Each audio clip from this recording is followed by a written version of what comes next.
নমস্কার বন্ধুরা, আজ আমি চলে এসেছি নতুন একটা রেসিপি নিয়ে। হ্যাঁ, এটা একটা নতুন রেসিপি। আজকে আমি বানাবো সাউথের খাবার, লেমন রাইস। লেমন রাইসের জন্য আগে তো দরকার রাইসটা আমি করে নিয়েছি। যে চালের ভাত খাও সেই চালেরই ভাত করে নেবে। আমি নর্মাল যে চালের ভাত খাই সেই চালেরই ভাত করে নিয়েছি, নর্মাল যেভাবে ভাত করা হয়। আর নিয়ে নিয়েছি আমি ফোড়নে দেবো সর্ষে, শুকনো লঙ্কা, কারি পাতা, বিউলির ডাল, ছোলার ডাল।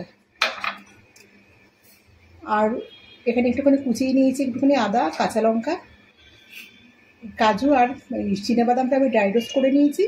এখানে নিয়েছি পাতিলেবুর রস, হলুদ আর পরিমাণ মতো লবণ যেমন লাগে সেটা দেবো স্বাদ মতো। কড়াইতে আমি রিফাইন অয়েল দিয়ে দিয়েছিলাম, তেলটা গরম হয়ে গেছে। এখন আমি ফোড়নটা দিয়ে দেবো। এতগুলো ফোড়ন তো একটা একটা করে সামনে নিয়ে আসি। প্রথমেই দিয়ে দিলাম সর্ষে আর শুকনো লঙ্কাটা। শুকনো লঙ্কাটা একটুখানি নেড়ে নেবো। শুকনো লঙ্কাটা যখন একটুখানি ভাজা ভাজা হয়ে আসবে, হয়ে এসছে, এখন এর মধ্যে দিয়ে দেবো ডালগুলো, ছোলার ডাল আর বিউলির ডাল, যেটাকে কি চানা ডাল বা তুর ডাল কি যেন বলে থাকেন আপনারা। আর দিয়ে দেবো কারি পাতা। একসাথে সব আমি দিয়ে দিচ্ছি। ফোড়নটাকে ভালো করে ভেজে নেবো।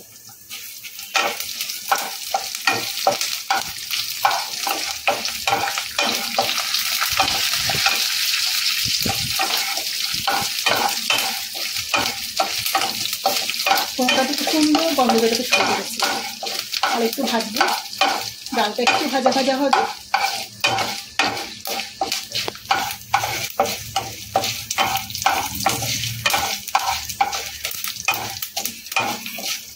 ডালটাও আমার ভাজা ভাজা হয়ে গেছে। এখন কুচিয়ে নেওয়া আদা, কাঁচা লঙ্কাটার মধ্যে দিয়ে দেবো। আরও মিনিট খানিক সময় ধরে ভালো করে নেড়ে নেব। রোজই তো নর্মাল ডাল ভাত তরকারি খেতে খেতে বোর হয়ে গেলে তখন মনে হয় একটু আলাদা রকম কিছু খাই। আর আমাদের সাউথের খাবারগুলো আমার আর আমার মেয়ে ভীষণই পছন্দ। আমরা মাঝে সাঝেই বানিয়ে খাই, তাই ভাবলাম আজকে আপনাদের সাথে একটু শেয়ার করি। আদা কাঁচা লঙ্কাটা আমি ভেজে নিয়েছি। এখন কাজু আর চিনাবাদামটা এর মধ্যে দিয়ে দিলাম। এটাও একটু হালকা হাতে নেড়ে নেবো। এটা একটু ড্রাই রোস্ট করাই আছে। এখন পরিমাণ মতো আমি হলুদের মধ্যে অ্যাড করে দিলাম। হলুদটা দিয়ে একটুখানি নেড়ে নেবো, যাতে হলুদ থেকে কোনো কাঁচা গন্ধ না বেরোয়।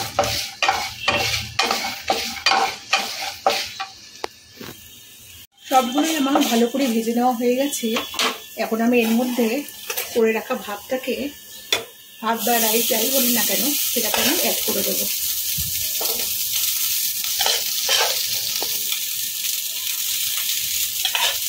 এখন এর মধ্যে দিয়ে দেবো পরিমাণ মতো লবণ।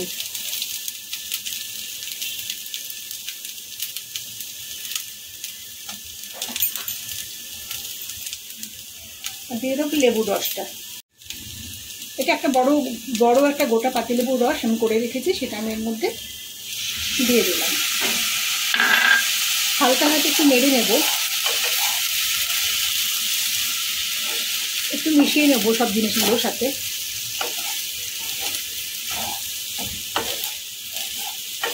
ভালো করে নেড়ে চেড়ে সব কিছু আমি মিশিয়ে নিচ্ছি। মেশানোর কাজটা একটু আস্তে আস্তেই করতে হবে, তাড়াহুড়ো করলে হবে না। এটা খেতে কিন্তু খুব অসাধারণ হয়। এবারে এর মধ্যে দিয়ে দেবো সামান্য একটুখানি জলের ছিটে। হাতে একটুখানি জল নিয়ে ছিটিয়ে দিলাম। আবারও একটু নেড়ে চেড়ে নিয়ে আমি এটাকে কিন্তু নামিয়ে দেবো। আমাদের কিন্তু লেমন রাইস রেডি। বন্ধুরা, রেসিপিটা কেমন লাগলো অবশ্যই কমেন্টে জানাবেন। আর রেসিপিটা ভালো লেগে থাকলে কিন্তু একটা লাইক তো দেবেনই। আর যে সমস্ত নতুন বন্ধুরা আমার ভিডিওটা দেখছেন, প্রত্যেক দিনই তো নিত্য নতুন বন্ধুরা আসছেন, তারা কিন্তু অবশ্যই চ্যানেলটাকে সাবস্ক্রাইব করবেন।